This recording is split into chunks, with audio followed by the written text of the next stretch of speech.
Good morning, everybody. Mike Chisek here for the TireRack.com Champ Car Endurance Series. Few days behind me, Watkins Glen. What a good weekend it was. We had over 100 cars that competed for 2 days and did a phenomenal job. You know, Watkins Glen is a very difficult track, and that's why you guys go. It's exciting, beautiful facility, but it is not for the faint of heart. Those blue Armco walls are so close to the edge of the racetrack, and any mistake you made could be compounded by a involuntary rearranging of your sheet metal, courtesy of the Watkins Glen walls. Despite that, though, you guys did a great job last weekend. We lost a few cars. They made a mistake and got into a wall and did some damage to their car. Hopefully the damage to the car is minor, and the worst part is the bruised ego. But like any racing event that goes on, there are also driver mistakes that can go on. I fortunately did not hear a lot of that last weekend. I did spend some time talking to you guys on pit road as I walked up and down, and almost all of you said really good driving. That is not to be misconstrued by saying that everybody's perfect out there, and it's like a bunch of computers driving all your cars for you. No, people were saying, oh, guy did this, guy did that, but put his hand up, say, acknowledge my mistake, I apologize. Some guys came to each other and talked afterwards. No contact between those people, but just a move that was ill-advised.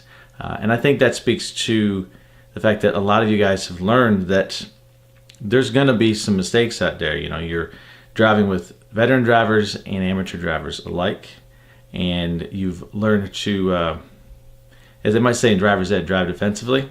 So you expect the unexpected, and it better prepares you for that move to the inside or coming across you, and you graciously accept the apologies from the other driver.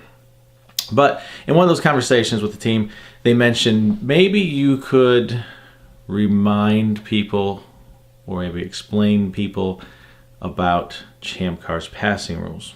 I said, that's a great idea. So take a look at this picture here. This is from a clip in iRacing that I happened to be stumble across on YouTube.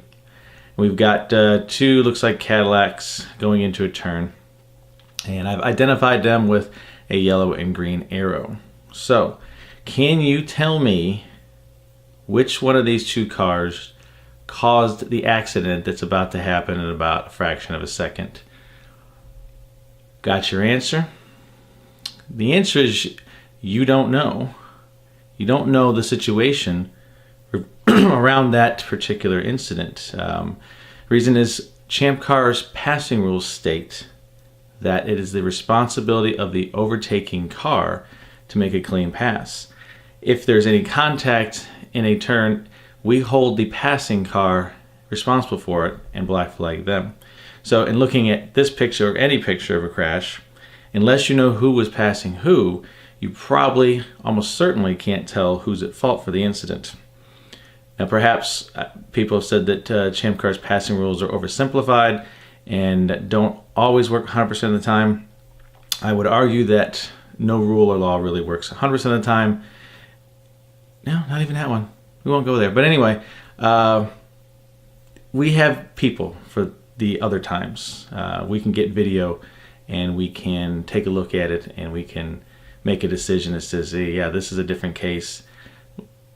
We'll change our ruling accordingly. But anyway, back to the picture.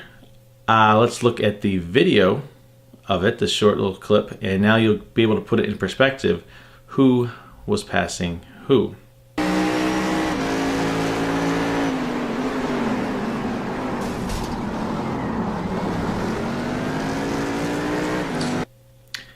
Wow, that's quite the bold move there. As you can see, the car with the green arrow on it was quite excited at the lane he saw on the inside and decided to take it at much too high of a speed, couldn't control it, and plowed into the side of the car with the yellow arrow. Therefore, obviously, the green arrow car is at fault in this particular case.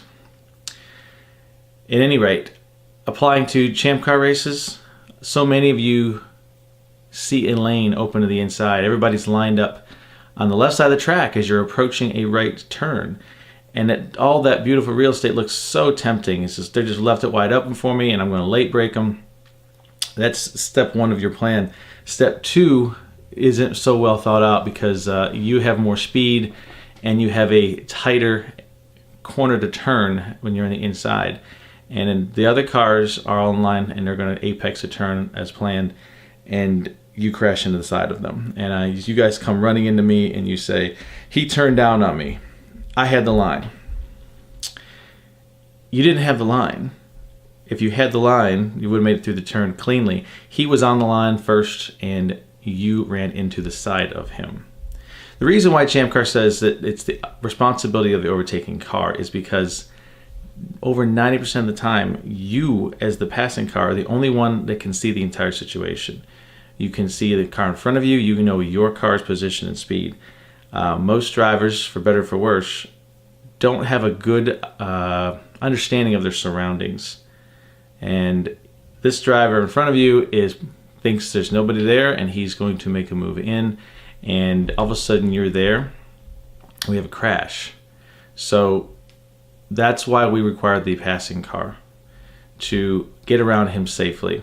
And there are good places on track and bad places. You know, turn 7 at Road Atlanta is not a good place to pass on the inside. Almost always ends up in a wreck. We black flag a lot of people for that particular location. However, if you just wait a few more feet, you're on a super long back straightaway. So get in line on the left, go through the corner cleanly, and then just slip out and pass them. It works a lot better. At any rate, as you drive in your events this year and forward with us, because our rules don't apply to other clubs, other organizations, sanctioned bodies, clubs, they have their own rules. You need to read those, discuss those with the officials, and understand how they rule on things. But for us, keep in mind that that pass you're looking at, it seems so alluring, like you totally think you can make it. If you don't, there's contact. We're going to be black flagging you for it. Keep your patience.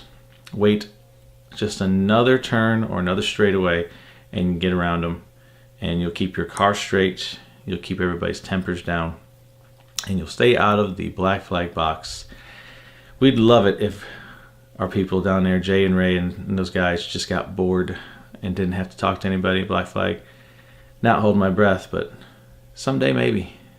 At any rate, guys, we've got NCM in 2 weeks from now. And after that, we've got Willow Springs. NCM's got a lot of cars. Willow Springs not so much. If you've been on the fence about Willow Springs, get their entry in, or get me a question, and I'll get you an answer right away. So get to those cars, make sure they're ready to go. And again, any questions, comments, concerns, shoot those over to me at info@champcar.org, and we'll see you at the track. Thanks. Bye.